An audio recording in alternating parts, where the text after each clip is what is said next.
नमस्ते, सत श्री अकाल, आदाब। टीएस मदान, आपका दोस्त, आपका हम सफर।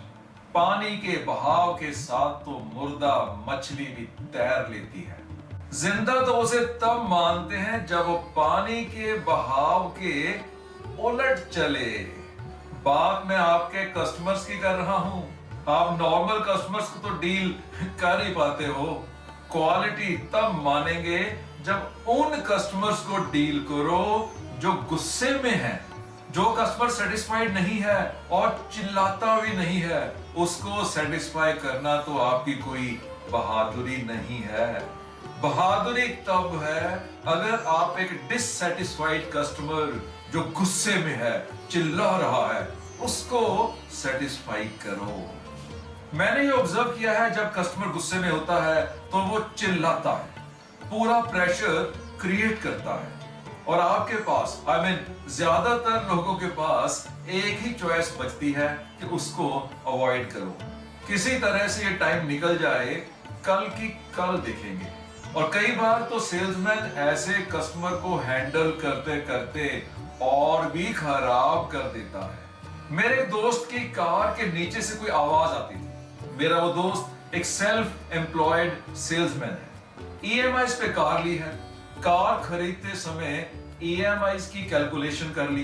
कार सीएनजी पे है, उसकी भी कैलकुलेशन कर ली और सोच लिया कि उसका बिजनेस तो इतना अफोर्ड करता ही है। लेकिन बीच में अचानक कोई बहुत बड़ी रिपेयर वो शायद उसने कैलकुलेट नहीं की थी। जब नीचे से आवाज आई तो वो सर्विस सेंटर गया और वहां पर सर्विस इंजीनियर ने उसकी कार को नीचे से चेक किया। उसको भी लगा कि आवाज नहीं आनी चाहिए थी। उसने मेरे दोस्त से पूछा कि कहीं आप इस कार को गांव की सड़कों पे तो नहीं चलाते हो? तो मेरा दोस्त कहने लगा, हाँ, हर जगह चलती है, मेरा टूरिंग का काम है। तो वो सेल्स इंजीनियर कहने लगा, तो आप गड्ढों के ऊपर भी चलाते होंगे। बस मेरा दोस्त भड़क गया, टेम्पर लूज कर गया। मैं गड्ढों पे चलाता नहीं हूं और रास्ते में गड्ढे आ जाएं तो मैं कार को उड़ा के ले जाऊं? लिख दो अपने शोरूम के बाहर, इस गाड़ी को केवल शहर की सड़कों पे चलाया जाए, गांव की सड़कों पे नहीं, और अगर सड़कों पे गड्ढे आ जाएं तो ना चलाया जाए। यानी वो बोलता जा रहा था और सर्विस सेंटर का मैनेजर भी वहां आ गया और उसको बोलता देखकर वापस अंदर चला गया। सोचा होगा कि बोल के अपने आप चुप कर जाएगा, लेकिन मेरा वो दोस्त बोलता गया, चिल्लाता गया, कितने ही कस्टमर्स को बताता गया कि इस सर्विस सेंटर पे मत आओ, इसको अवॉइड करो। मुझे बताया और उसके बाद कई लोगों को वहां जाने से रोक दिया।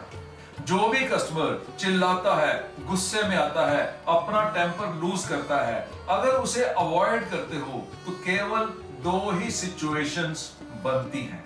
या तो बोल बोल के अपने आप ठंडा हो जाएगा या फिर आने वाले टाइम में आपको और ज्यादा सिर दर्द देगा। हो सकता है आपकी हायर अथॉरिटीज के पास चला जाए, हो सकता है मीडिया के पास चला जाए, सोशल नेटवर्किंग साइट पे पोस्ट कर दे या फिर कंज्यूमर कोर्ट में चला जाए।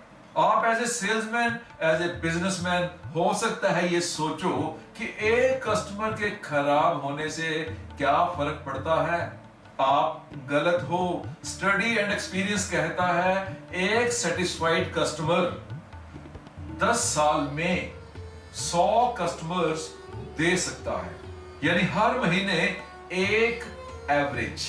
लेकिन डिससेटिस्फाइड कस्टमर, वो भी जो गुस्से वाला हो, वो भी जो लूज टेम्पर वाला हो, वो एक साल में 1000 कस्टमर्स खराब कर सकता है।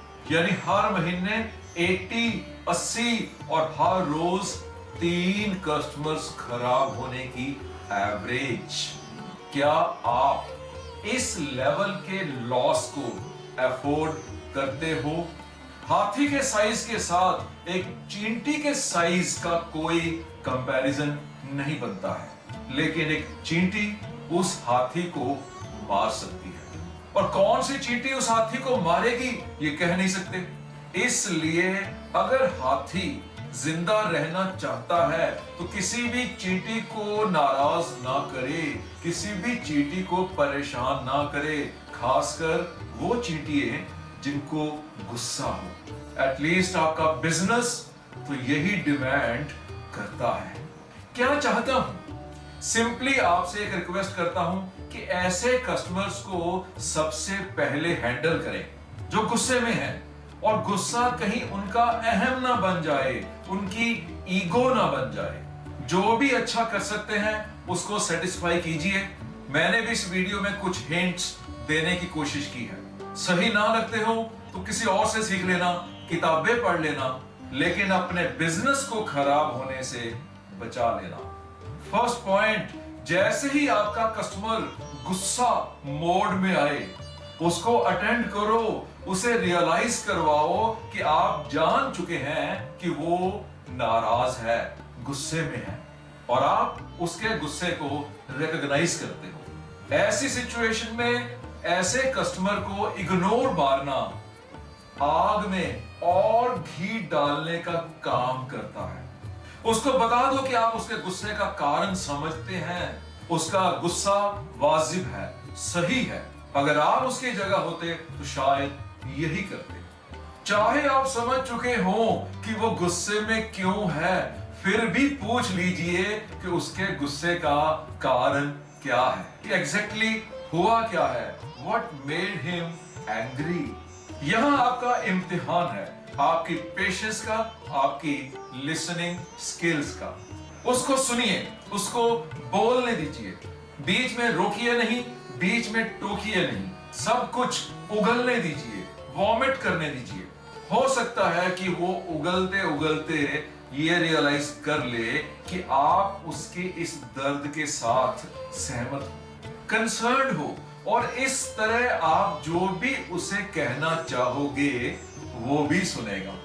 एंग्री कस्टमर्स को सुनते समय उसके वर्ड्स पे ना जाइए, उसके स्टाइल पे ना जाइए, उसकी बॉडी लैंग्वेज पे ना जाइए। वो उसकी नाराजगी है, वो उसका एंगर है, वो उसकी फ्रस्ट्रेशन है।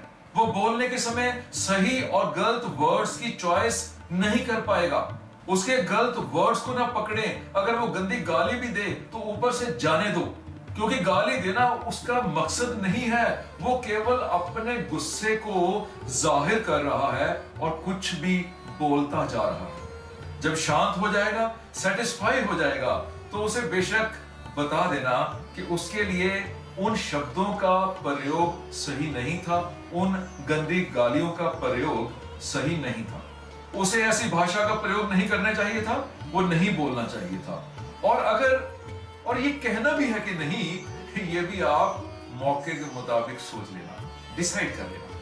लेकिन मेक श्योर आप उसके वर्ड्स, उसकी बॉडी लैंग्वेज, उसकी टोन, उसके एक्सप्रेशंस को पकड़कर सिचुएशन को और ज्यादा बिगाड़ ना लेना। उसको पूछिए कि वो क्या चाहता है, उसके पास क्या सोल्यूशन है, उसकी एक्सपेक्टेशन क्या है। उसके साथ डिस्कस करके एक टाइम फ्रेम ऑफर कर दीजिए कि इस टाइम तक, इस दिन तक उसकी प्रॉब्लम सॉल्व हो जाएगी। कोई भी गलत कमिटमेंट नहीं कीजिए। अब तो आप दोनों एक अंडरस्टैंडिंग के लेवल पे हो। गलत कमिटमेंट के बाद जब वो दोबारा परेशान होगा तो आपको कई गुना ज्यादा गुस्सा और कई गुना ज्यादा रिजल्ट्स झेलने पड़ेंगे, भोगने पड़ेंगे। आप पूरे दिल जान से उसकी प्रॉब्लम सॉल्व करवाने में लग जाइए। Top priority. एंग्री कस्टमर्स जब सेटिस्फाई हो जाते हैं तो आपके लिए बेस्ट सोर्स ऑफ एडवर्टाइजमेंट बन जाते हैं, क्योंकि वो वोकल होते हैं। कभी भी ऐसे कस्टमर को सर्व करके देख लेना, एक सेटिस्फेक्शन मिलेगी, बिजनेस खराब होने से बचेगा, और दोबारा किसी कस्टमर को अगर गुस्सा आए तो उसके साथ कैसे डील करना है ये एक्सपीरियंस भी मिलेगा। अगर कभी भी ये लगे कि कस्टमर का गुस्सा वाजिब नहीं था, सही नहीं था, तब भी उसे सेटिस्फाई कर देना।